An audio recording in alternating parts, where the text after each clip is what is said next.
Hello.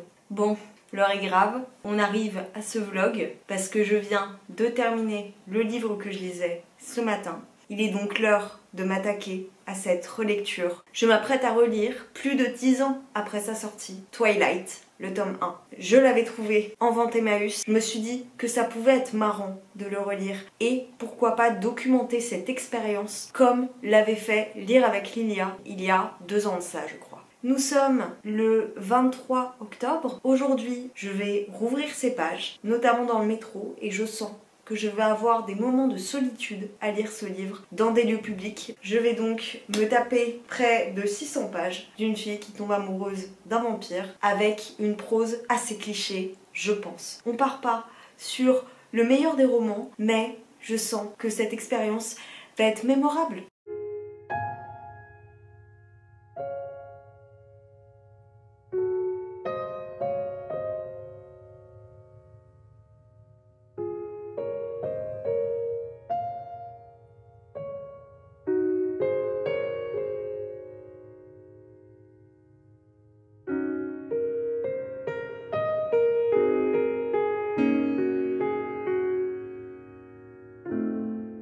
Je suis donc rentrée chez mes parents et j'ai bien avancé dans ce livre, ce mastodonte de la littérature, dirons-nous. Comme vous pouvez le voir, il y a des petits post-it orange, ce qui veut dire que ça me pose des gros soucis. Alors j'en ai pas mis à toutes les pages, hein, mais c'est vrai qu'il y a des réflexions qui me montrent quand même que c'est daté. Ça a quand même relativement mal vieilli. Le truc qui m'a le plus fait grincer des dents, c'est quand même cette phrase. Donc Bella a 17 ans, ne l'oublions pas. Je cite, « Le rocking chair qui avait bercé ma prime jeunesse était toujours dans le même coin. Ma prime jeunesse, t'as 17 ans !» Elle dit que sa mère est écervelée aussi, elle n'a que dédain pour ses camarades, et elle se croit mais tellement supérieure, tellement différente de toutes les autres. 150 premières pages, ça a été un peu dur, je me suis dit, oula, ça va être un petit peu chiant. Et en fait, c'est juste au moment où elle rencontre Jacob que ça commence à être sympathique. Et on commence à se dire qu'elle a peut-être un fond de gentillesse quelque part, caché par là,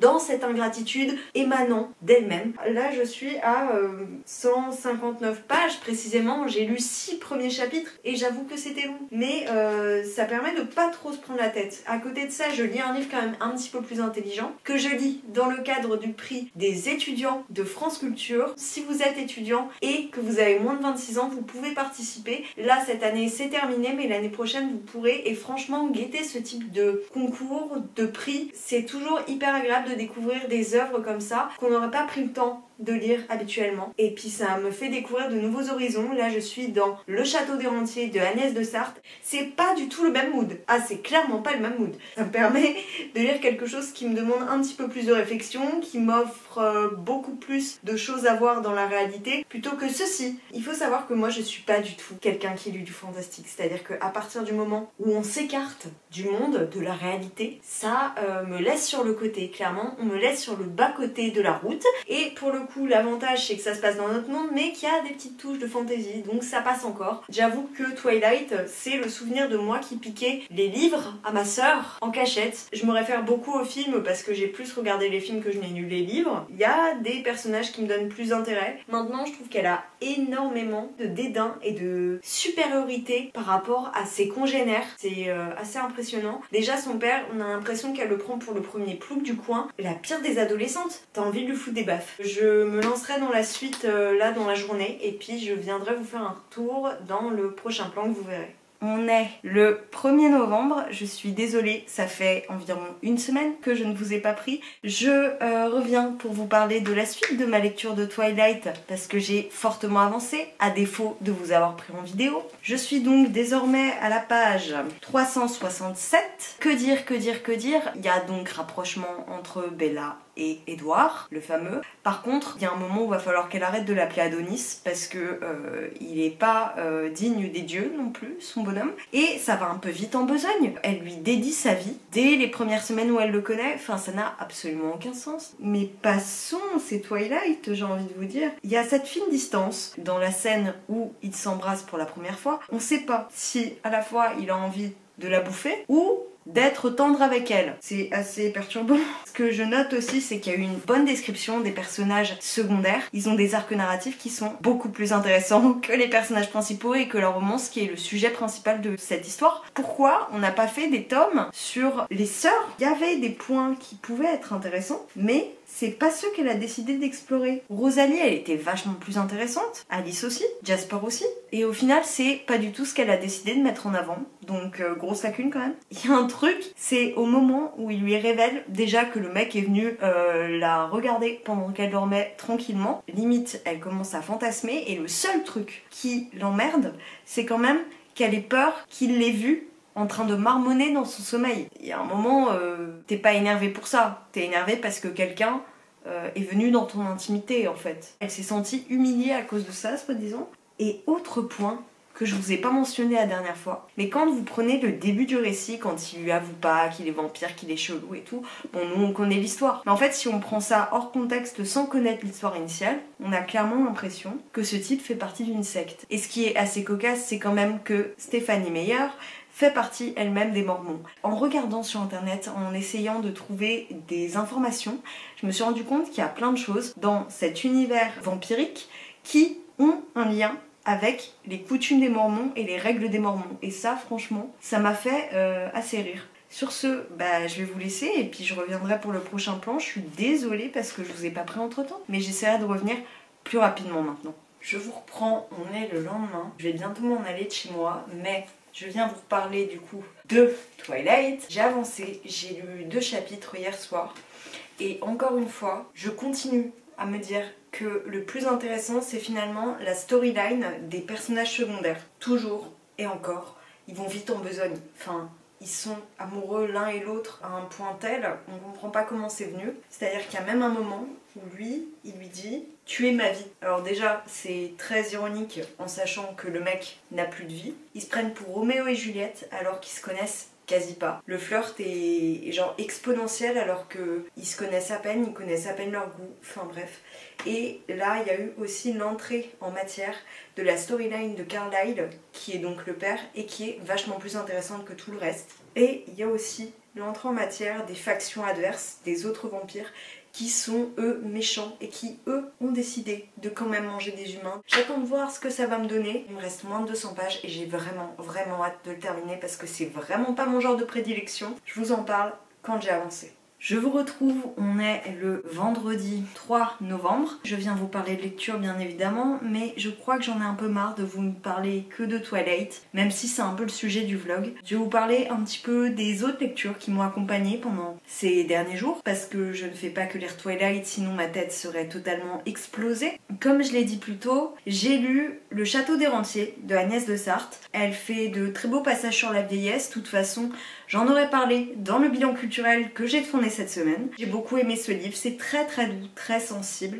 donc je vous le conseille. Ensuite, j'ai lu Rocky, Dernier Rivage de Thomas Gunzig. Alors je l'avais jamais lu. J'ai longtemps hésité à lire du Thomas Gunzig parce que j'avais eu de bons retours. Il y a des choses qui sont intéressantes et par contre il y a des éléments que moi je peux pas cautionner. Notamment le fait que déjà il a des descriptions des relations hommes-femmes qui sont hyper phallocentrées. Il fait des scènes de cul qui amènent pas à l'intrigue. Je suis pas contre les scènes de cul quand elles amènent quelque chose dans l'intrigue. Mais alors quand il y en a à tort et à travers pour pas grand chose et juste pour montrer la supériorité masculine, le désir féminin, mais sous le prisme d'un homme archétypal, ça m'intéresse pas. Et c'est un peu ça qui a été dans le bouquin. Et en plus de ça, il y a quand même eu des fantasmes d'une adolescente sur une scène de viol qu'elle voit dans une série, plus de la maltraitance animale. Donc je sais pas du tout comment me placer face à ce bouquin, parce que je dis pas qu'il est dénué d'intérêt, c'est vraiment pas ça. Mais il y a des choses qui me tiquent vraiment et du coup je saurais pas comment l'appréhender. Parce qu'en soi, le sujet peut être intéressant. C'est un récit d'anticipation où on va suivre 4 personnages, une famille nucléaire, qui se retrouvent être les derniers vivant sur la Terre qui a été décimée.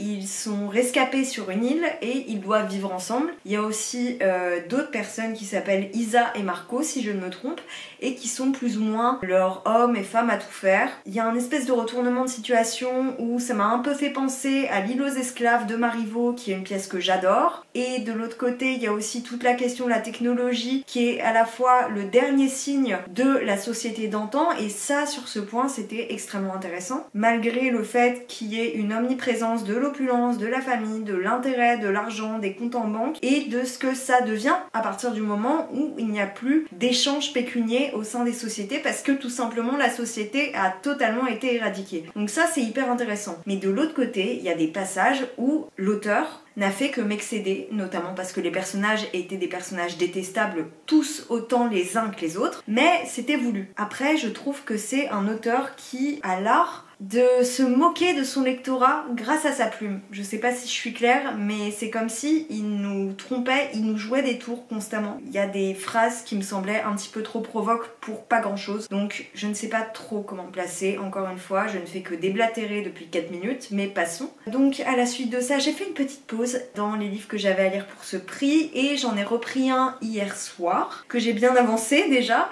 Il s'agit du dernier livre d'Antoine Wauters, je me rappelle plus exactement du titre, il me semble que c'est Le chemin le plus court ou Le plus court des chemins, et ça va être un petit peu comme Agnès de Sarthe, un appel au souvenir, à cette enfance qu'il a eue, à sa famille, à ses parents, à sa grand-mère aussi, et à toutes ses relations qu'il a eues quand il était à l'école. Et ce qui m'a un petit peu tiqué dès le début, c'est que le père est représenté par son travail. La seule chose qu'il dit de sa mère, cependant, c'est qu'elle est fan d'Elvis Presley, mais on la place pas dans un angle professionnel, comme si elle avait une place au sein de la société, parce que on va pas se le cacher, à partir du moment où vous vous présentez à quelqu'un, vous parlez de votre métier. Or, je pense que sa mère était mère au foyer, et la seule chose qu'il a réussi à nous donner dès le début, c'est sa passion pour Elvis Presley. Or, son père, eh bien, tout de suite, il le présente tel un banquier qui ramène l'argent à la maison. Donc c'est vraiment des vieilles sociétés, mais je trouve qu'il a une manière très douce et très délicate de décrire toute cette enfance qu'il a eue en Belgique, tout le fait qu'il soit éloigné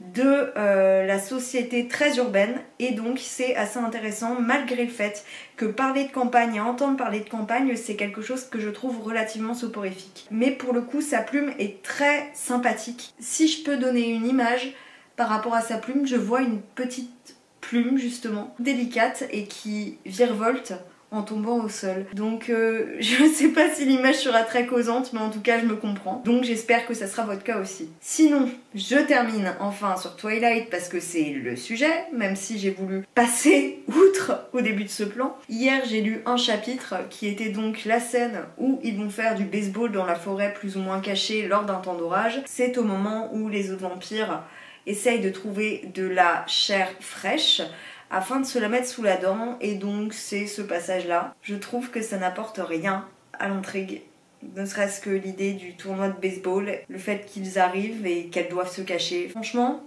là, heureusement que je suis à moins de 200 pages, parce que je sais que j'ai beau faire un vlog spécifique sur Twilight, en fait ça commence à me saouler, parce que je lis des livres à côté, et que j'ai aussi envie de vous parler d'autres choses que j'ai fait précédemment, mais c'est vrai que je dois rester axée sur ce sujet-là, et franchement ça commence à me péter le crâne. En fait j'ai l'impression d'être dans l'attente de pouvoir vous parler d'autres choses dans un vlog suivant, donc j'ai très hâte de le terminer pour terminer ce vlog en même temps et vous donner mon avis. Bon, concrètement, je pense que je changerai pas d'avis à la fin, en disant que c'est pas bien écrit, que ça va vite en besogne, que c'est l'histoire d'amour la plus pétée de la Terre, et voilà, je trouve qu'on vend des paillettes pour rien, et surtout sur des bases hyper friables pour les adolescentes. Donc clairement ça a passé son heure, et on verra ce que ça donne. Pour le coup c'est très chaste, hein.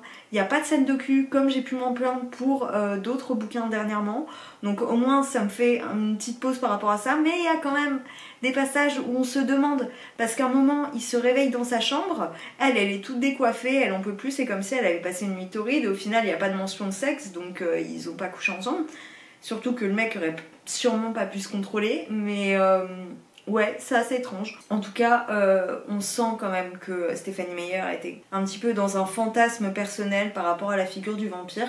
Figure du vampire d'ailleurs que j'ai entendue dans son mythe, dans sa mythologie, dans sa chronologie, dans sa création, sur la chaîne d'Adoria, dans sa dernière vidéo qu'elle a postée lors d'Halloween. Donc je vous conseille d'aller la voir, je la mettrai en barre d'infos. Je vais arrêter de vous raconter ma vie, mes lectures et mes états d'âme. Donc je vais vous laisser et puis je vous reprendrai quand j'aurai un petit peu avancé dans tout ce foutoir qu'est cette sublime saga de Twilight. Nous sommes le dimanche 5 novembre et il me reste 40 pages. Je n'ai plus que le dernier chapitre et l'épilogue. J'ai grand hâte de le terminer, comme je vous le disais dans le plan précédent. Entre temps, j'ai fini un roman et un manga. Donc c'est vraiment que je le picore, histoire de pas en avoir trop à la suite, sinon je vais faire une overdose. Ça va vite au niveau de l'intrigue, que ça soit au niveau amoureux et au niveau de la bataille finale. Si vous connaissez le film, le moment où elle se trouve dans le studio de danse, en fait, ça fait 2 pages. Alors que le côté vampire qui veulent vraiment du mal à l'héroïne n'est arrivé qu'au bout de 300 pages. Ça se concentre, ça c'était certain, sur la relation amoureuse, mais qui n'a pas de base fondatrice et solide. Voilà, c'est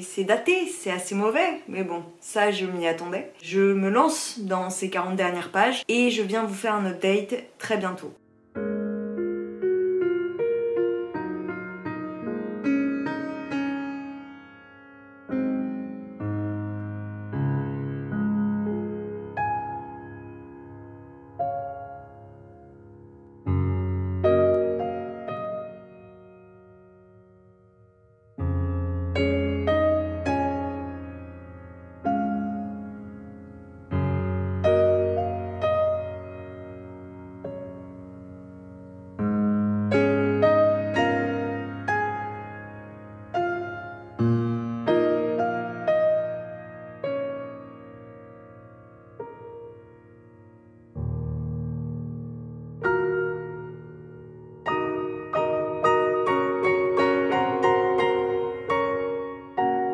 Je peux vous dire officiellement que j'ai terminé ce livre. Ces 40 pages n'étaient pas forcément plus intrigantes que ne l'ont été les précédentes. C'est, pour conclure, relativement mal écrit, très cliché, avec un amour qui ne tient pas debout, un triangle amoureux qui commence à se voir à la fin, mais qui est pas hyper présent dans le livre. Pour ce qui est de Edward et Bella, ils sont mélos au possible, ils sont ridicules, et je reste sur ce que j'avais dit auparavant, c'est-à-dire que les histoires des personnages secondaires ont l'air bien plus profondes, bien plus intéressantes que celle qui est censée être le centre de ce livre. Je sais pas comment ce livre a pu être le plus vendu dans les années 2000, parce qu'il n'y a pas la plume qui va avec. Surtout que je vois la différence entre ce livre et le livre que j'ai terminé hier. En fait, c'est vraiment des plumes rigoureusement différentes, l'une étant qualitative et l'autre ne l'étant pas, sans que je n'ai à vous dire de laquelle je parle. Ici, il ne s'agit que de mon point de vue personnel. Je vous fais juste part de mon avis sur Twilight. Vous avez le droit d'aimer, vous avez le droit d'y prendre du plaisir et de trouver que ce livre est excellent. Et bien évidemment, le livre dont je parle autrement n'est bien sûr pas dans le même registre et donc n'est pas forcément comparable dans le cadre du fantastique. En tout cas, c'est terminé et je suis très contente que ça soit fini. Sur ces circonvolutions, je vais aller chercher un nouveau livre à lire. Je pense que ce sera La Végétarienne que j'avais trouvé en même temps que celui-ci et qui me donne très envie. Je vous laisse. J'espère que cette vidéo vous a plu parce que je me suis donnée pour vous. Ne serait-ce que de lire ce livre, ça a été une épreuve. Si vous avez d'autres vidéos thématiques, d'autres vlogs où je me relève des défis tels que celui-ci, je vous laisse me le dire en commentaire ou sur Instagram où vous pouvez me rejoindre. Et il y aura tout le reste de mes réseaux sociaux en barre d'infos. Sur ce, je vous dis à très bientôt. Ciao.